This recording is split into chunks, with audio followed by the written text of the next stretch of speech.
All right, you lot. This is day one of 30 NBA teams and discussing pretty much everything that they've done sort of over this off-season, plus trade period, plus free agency, plus NBA draft. Basically everything in between. What their roster looks like now to what their roster looks like, what it looked like 3 months ago.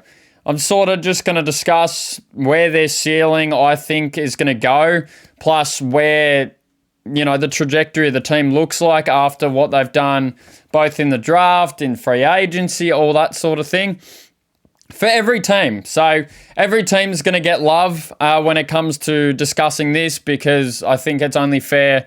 With free agency on the first day was ridiculous. Like, everyone was signing here, there, and everywhere, and people were moving over here and all that sort of thing. And I think doing it one team by one team is probably going to get me the best results in analysing every team. You guys are going to enjoy it a lot more because basically every team in the NBA, you will follow one of these teams. So hopefully that means that I will have a 10-minute coverage video of talking about nothing but your favourite team. That's as simple as the boil down can get. Today, we're starting off with the 76ers.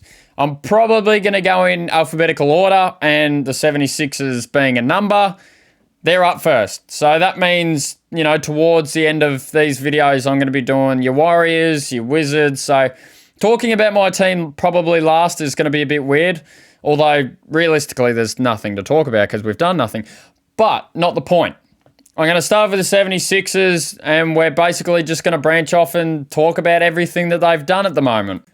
To be honest, it's so far so good for the 76ers. They haven't really done a lot, provided realistically there is only so much they can do with the contract situation between Paul George, Tyrese Maxey's up for big money, and Joel Embiid, we already know, is on $1 gazillion a year.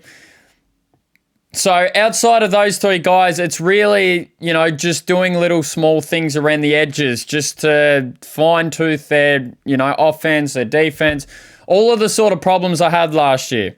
Obviously, we know the biggest one was their problem last year.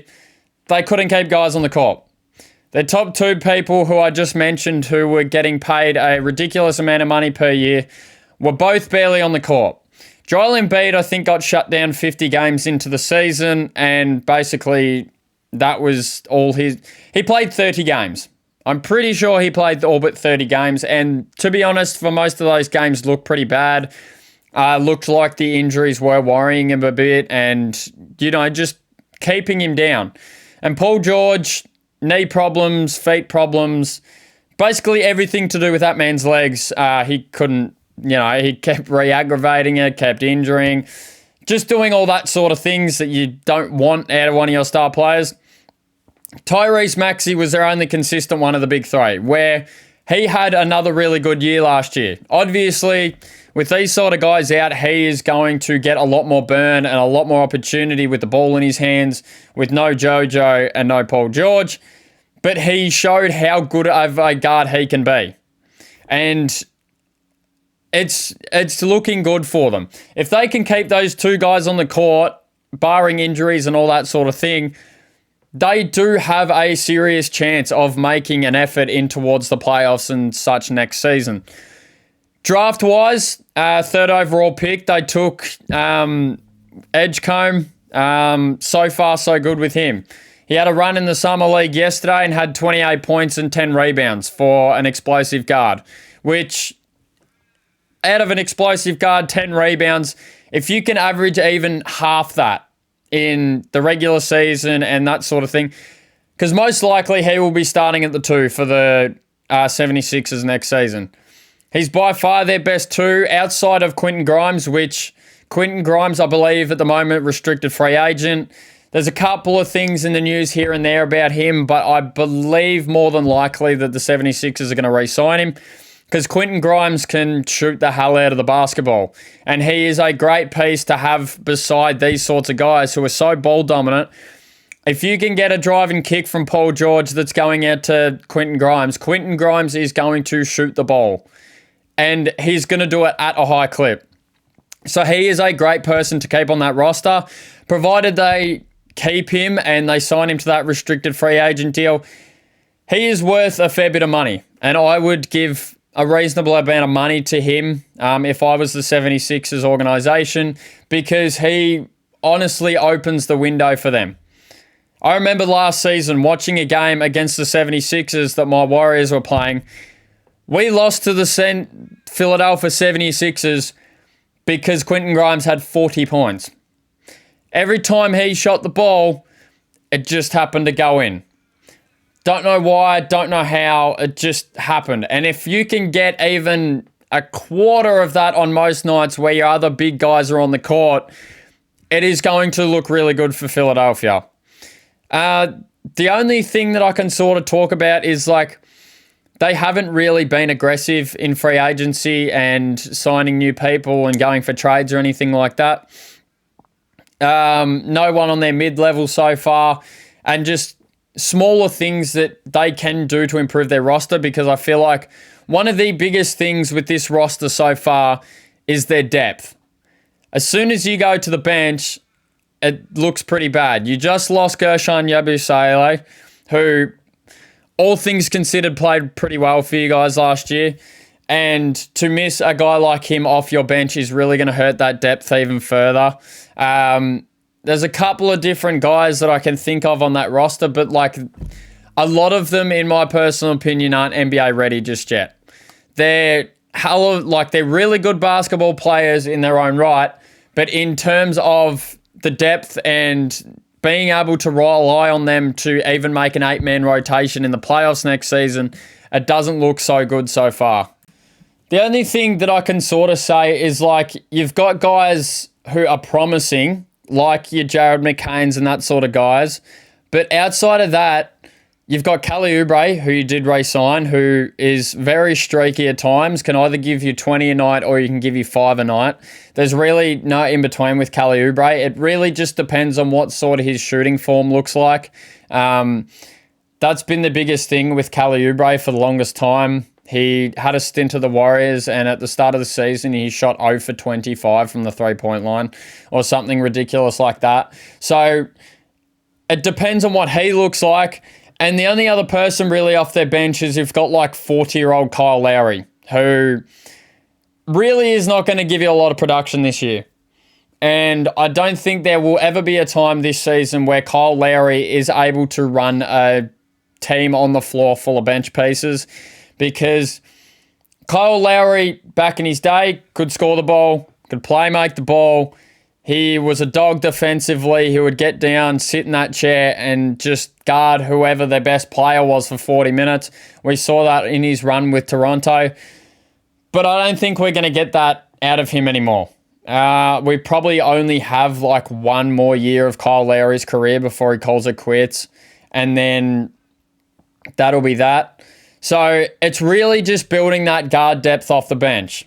You've got VJ now, who VJ, as I said, looks promising so far, but he's more of a 2 guard. You need your 1 guards. So you got Tyrese Maxey, but then as soon as Tyrese Maxey has to hit the bench, who do they put in the game? That is the biggest question that I have at the moment. I think it's still Coach Nick Nurse over there. So it depends on what Nick Nurse wants to do to put him in at the 1 spot. Jared McCain, as I said, really just depends on what he looks like post-injury, because he looked really good for the first 10, 15 games of the season, and then I forget what the injury was that happened to him, but yeah, he played 15 games in the whole year. People had him running for Rookie of the Year without a doubt, and then he blew up something in his body and didn't play the rest of the game. So younger players, oftentimes they do recover from these injuries really well, being so young and their body can heal properly and things of that nature. But we will just see what it looks like from him coming after these injuries. But yeah, all in all, to be completely honest, the 76ers, as I said, being the team with so much money tied up into the big three, it really you didn't really have a lot that you could do sort of with mid-level exceptions and signing in free agency and that sort of thing, because I'm pretty sure they were already into the second envelope and paying luxury tax and all that sort of thing. So there wasn't a lot of wiggle room in terms of their roster depth. There's only, you've got the key guys sort of off the bench, but as I said, they're probably not the greatest to be having off the bench in a playoff series. But only time will tell. Realistically, I think the 76ers can do really well this year. As I said, all depends on how VJ Edgecombe, that is a name that's going to trouble me for a very long time if he's any good in this league. But it depends on how quickly he produces himself, because if he's ready now, NBA talent, he will slide into that starting lineup and really give a lot of teams problems. Provided Joel Embiid can stay on the court, provided Paul George can stay on the court, and provided Tyrese Maxey can continue to give the production he has over the last 2 years, which has earned him all that money, the 76ers are a red-hot chance in the playoffs next year round. It really just depends. It's literally the same thing as last year. No different. Like, people had this window of the 76ers actually looking like a team that could go far into the playoffs. Obviously, the injuries happened and that happened, and they got nowhere near it. But that means they also then got this third overall draft pick. So they have another year to go at it. I think if they disappoint again this year, they will really have to have a long, hard look in the mirror when it comes to Joel Embiid. Paul George, maybe offload his money and just get whatever you can for Paul George, because that is a hell of a lot of money for someone that isn't 37 years old and start looking like he's starting to decline. But yeah, that's realistically the 76ers in a nutshell. Yeah, that's it. That's all I really have for the 76ers so far. If anything else changes, I'll probably make short form content on it, because unless it's a mega deal where all of a sudden Steph Curry is a 76er, not that I want to wish that ever and ever and ever, but say something like that happens, then I'll make a full video. But from now on, once I've covered a team, if they make a move in this free agency period and so on, I will just make short form content on it. And yes, TikTok and probably Instagram is on the way at some point. But realistically, I want to organize a profile photo for this account first before I do any of that, because right now, to some people, I look like a robot. So once I get an actual profile photo, the short form content can come. But yeah, it's close. It's all close. Short form content will come back. And as I said, that'll just be a lot of trade news and stuff over this period. Gonna get some games and mini games and stuff off the internet to do for you guys. But for right now, 30 NBA teams, trade window, discuss what they've done, discuss what they're going to do next, and basically just think how confident I am for them this season. Thank you guys so much for watching. This gone a little bit longer than I expected it to, but I'd kind of just rambled on about the rookies and stuff. But I will move on. Tomorrow, I believe, will be the Celtics. I'm not too sure. I'm having a mind blank. I'm going to have to find who it is next. But that'll probably be tomorrow. That video will all be out then. I will see you guys then. And thank you guys so much for watching again. Thank you guys.